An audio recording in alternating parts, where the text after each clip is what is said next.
सुखदेव जी कहते यदा सभायाम कुरुदेव देव्या, क्या बढ़िया विशेषण, कुरुदेव देव्या, वस्तुतः कुरुकुल की देवी थी ये द्रौपदी, उस पवित्र वंश की पूज्या थी, कुल वधू थी, उसकी पूजा होनी चाहिए थी। जिसके केश राजसूय यज्ञ के यज्ञांत अविवृत स्नान से भीगे हुए थे, उस द्रौपदी के महासती के पवित्र केशों को कुरुराज सभा में दुष्ट दुशासन ने घसीट करके, पकड़ पकड़ करके घसीटा। केशाभिमर्शम सुत कर्म गह्यम, उसके पुत्र का बहुत निंदित वह कर्म था, लेकिन दुख की बात थी नवारयामास, उसने एक बार भी मना नहीं किया कि ऐसा अत्याचार मेरी कुल वधू द्रौपदी के प्रति इस सभा में नहीं होना चाहिए। और द्रौपदी ने अपने आंसुओं के जल से अपने वक्षस्थल पर लगे हुए केसर कुंकुम को धो डाला था। वो केसर कुंकुम जो वक्षस्थल पर लगाया गया था, वो आंसुओं के जल से मिश्रित होकर के वो बह रहा था, टपक रहा था। और उस समय उस भरी सभा में दुशासन को आज्ञा दी गई कि तू इसे निर्वस्त्र कर और नग्न कर मेरी जंघा पर बिठा। उस समय भीमसेन ने कहा था, अरे दुष्ट दुर्योधन, तेरी जंघा पर पतिव्रता द्रौपदी नहीं, मेरी प्रचंड गदा बैठेगी जिससे तेरी जंघा विदीर्ण हो जाएगी, प्राण जाएंगे तेरे गदा के प्रहार से। मैं युद्ध में तेरी जंघाएं तोड़ूंगा जिन पर तूने द्रौपदी को बिठाने की प्रतिज्ञा की है। द्रौपदी तो नहीं बैठेगी, मेरी गदा बैठेगी तेरी जंघा पर।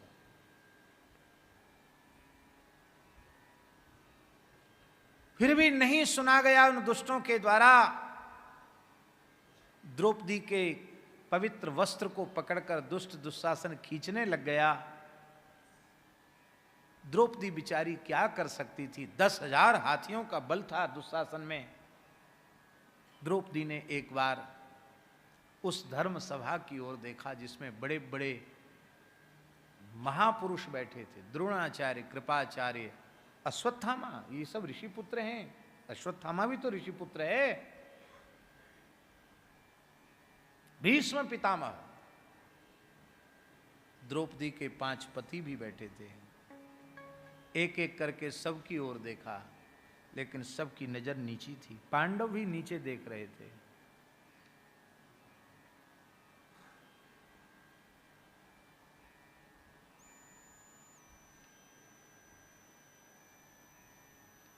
द्रौपदी ने देखा कि अब हमारी लज्जा यहां बचाने वाला कोई दूसरा है नहीं। दाक्षिणात्य एक आचार्य हुए हैं श्री पराशर भट्टाचार्य स्वामी, उन्होंने श्री गुण रत्न कोश नाम का ग्रंथ लिखा, जिसमें श्री जी की महिमा का विशेष रूप में वर्णन है, श्री जी के वैभव का वर्णन है। तो उसमें वो लिख रहे हैं कि द्रौपदी ने जब सबकी ओर देखा और सबकी नजर नीची थी, तब पुनः एक बार द्रौपदी ने कृपाचार्य की ओर देखा, फिर से देखा और केवल कृपाचार्य की ओर देखा। क्यों? आचार्य माने गुरु, और गुरुदेव की जैसी कृपा और किसी में होती नहीं है। गोस्वामी जी ने कहा, जय जय जय हनुमान गोसाई, कृपा करहु गुरुदेव की नाई। इसका मतलब गुरुदेव के जैसी कृपा गुरुदेव ही करते हैं। तो द्रौपदी ने मानो द्वारा नजर इसलिए मिलाई कि एक तो तुम आचार्य हो, अरे कुछ नहीं तो कुल गुरु तो हो, आचार्य हो, और फिर तुम्हारे नाम में कृपा शब्द जुड़ा हुआ है। तो कृपाचार्य ही कृपा नहीं करेंगे तो कृपा कौन करेगा? तो कृपाचार्य की ओर देखकर गुरुतत्व की शरणागति ली। कृपाचार्य के रूप में गुरुतत्व की शरणागति ली, और जैसे ही गुरुतत्व की शरणागति ली, कि तत्व तो अखंड मंडलाकारम व्याप्तम येन चराचरम तत्पदम दर्शितम येन तस्मै श्री गुरवे नमः। गुरु तत्व तो व्यापक तत्व है, व्याप्तम येन चराचरम। तत्काल कृपाचार्य ने, अब वहां बोल तो सकते नहीं है, तो ये उंगली उठाई, संकेत किया। ये चित्त मलिन होता है तो चाहे भागवत सुन लो, चाहे महाभारत सुन लो, चाहे भक्तमाल सुन लो, चाहे गीता जी सुन लो, बोध नहीं होगा। और चित्त निर्मल होगा तो बोलने की जरूरत नहीं पड़ेगी, इशारे में ज्ञान हो जाए। द्रौपदी का चित्त इतना निर्मल है कि जो बात अर्जुन को 18 अध्याय गीता सुनकर समझ में आई, वो भी भगवान के समझाने पर, सर्वधर्मान परित्यज्य मामेकम शरणं व्रज अहं त्वा सर्व पापेभ्यो मोक्षयिष्यामि मा शुचो, वो बात बिना गीता सुने द्रौपदी को इशारे में समझ में आ गई। एक उंगली देखकर समझ में आ गई, अरे तू अनेकों की ओर क्यों देखती है, तू एकमात्र श्री कृष्ण की ओर देख। वो परम भक्ता तो थी ही, और द्रौपदी ने दोनों हाथ ऊपर करके श्री कृष्ण को पुकारा, द्वारिका वासी कह करके पुकारा। ठाकुर जी वहीं थे, पर भक्त की वाणी को सत्य करने के लिए वहां से द्वारिका गए, पर द्वारिका से आए इसलिए थोड़ा सा विलंब हो गया। आहा,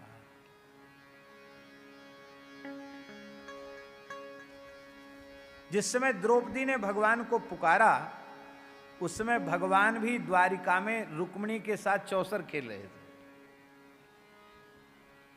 पास ही खेल रहे थे भगवान भी। क्यों खेल रहे थे? बोले हमारे भक्त खेल रहे, थोड़ा हम भी खेल लें।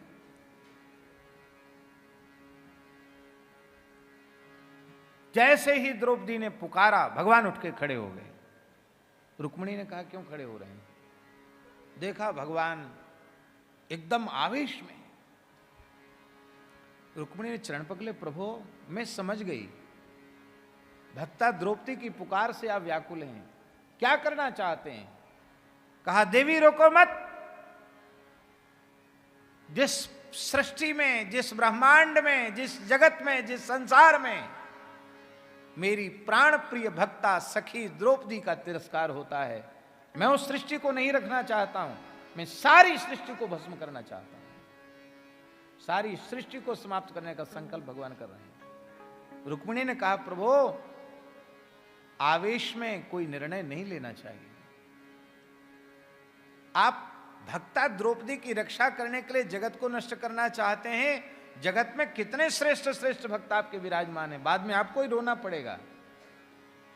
आप आवेश में निर्णय मत लीजिए। भगवान ने कहा ठीक है, तुमने हमको बचाया है आवेश से, मैं हस्तिनापुर को नष्ट करूंगा। कहा हस्तिनापुर में तो एक से एक भक्त विराजमान है।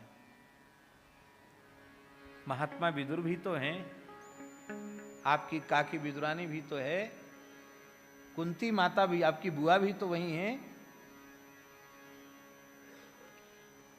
तो भगवान ने कहा मैं सभा को भस्म करूंगा।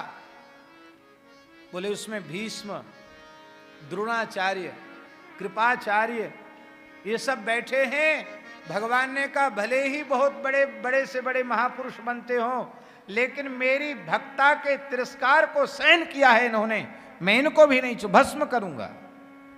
और भगवान ने कहा कि मैंने जिनको तुम मारने से घबरा रहे हो ना अर्जुन, मया ही ते निहिता पूर्वमेव, मैंने उनको पहले नष्ट कर दिया। कब?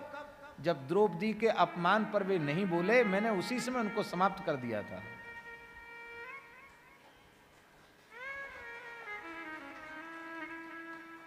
यद्यपि सब ठाकुर जी की लीला है, लेकिन यह प्रेरणा है कि इस प्रकार का अत्याचार अन्याय हो रहा हो तो बिना किसी संकोच के बोलना चाहिए।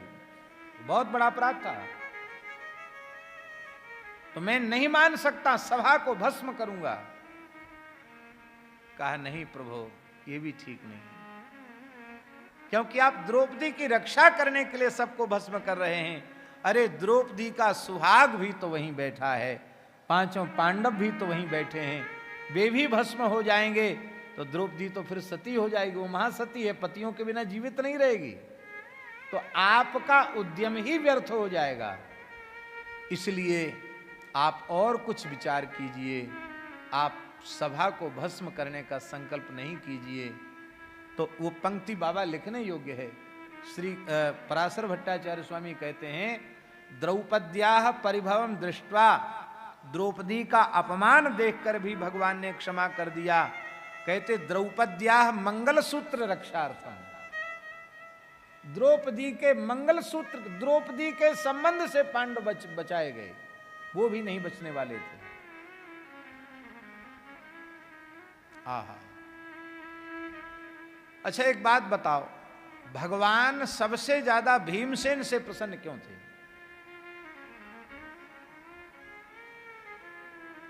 सखा तो अर्जुन है विशेष रूप में, पर भीमसेन पर भगवान सबसे ज्यादा प्रसन्न है पांडवों में। उसका कारण है कि भीमसेन ने विरोध किया था, उस समय भी विरोध किया था, और रोते हुए कहा था आवेश में कि जिन हाथों से आपने द्रौपदी को दांव पर लगाया, लाओ अग्नि में उन हाथों को जलाऊंगा, मुझे भले ही पाप लगे तो लग जाए, मैं धर्मराज के हाथ से जलाऊंगा, इनको क्या अधिकार द्रौपदी को दांव पर लगाने का। भगवान ने कहा, भीम तुमने हमारा हृदय जीत लिया, मेरी भक्ता के लिए कुछ बोला तो सही। कोई नहीं बोल पाया, भीमसेन ने बोला। इसलिए लिखा है, पापम प्रणश्यति वृकोदर कीर्तनेन, भीमसेन का नाम लेने वाले के पाप नष्ट हो जाते। ये भीमसेन का स्वरूप है। तो महाराज फिर भगवान ने वस्त्रावतार ग्रहण किया। आहा, धन्य है भगवान। विविध अवतार तो लेते ही हैं, आज भगवान वस्त्र बन गए। भक्त का तो आवरण भी भगवान ही होते हैं। और महाराज जी क्या कहें, कोई शब्द नहीं है। जिस समय द्रौपदी का वस्त्र भगवान बने हैं, उस समय द्रौपदी रजस्वला अवस्था में थी। उस अवस्था में स्पर्श भी स्पर्श योग्य स्त्री शरीर नहीं होता है। लेकिन भगवान अपने भक्त से कितना प्रेम करते हैं। भगवान की दृष्टि में कोई अपवित्र है ही नहीं। ऐसा भक्तों से प्रेम करने वाला भगवान के अतिरिक्त और कौन होगा। एक वस्त्र धारण किए हुए थे द्रौपदी ने, और भगवान उनके वस्त्र बन गए। इससे अधिक और क्या हो सकता है।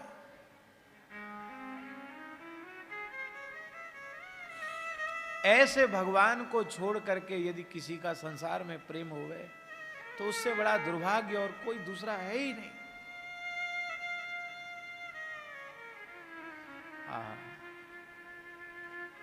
दुशासन की भुजा थकित भई, घट्यो न 10 गज चीर।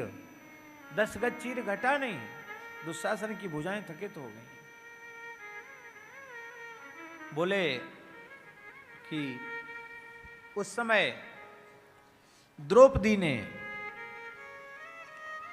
अपने सतीत्व के बल से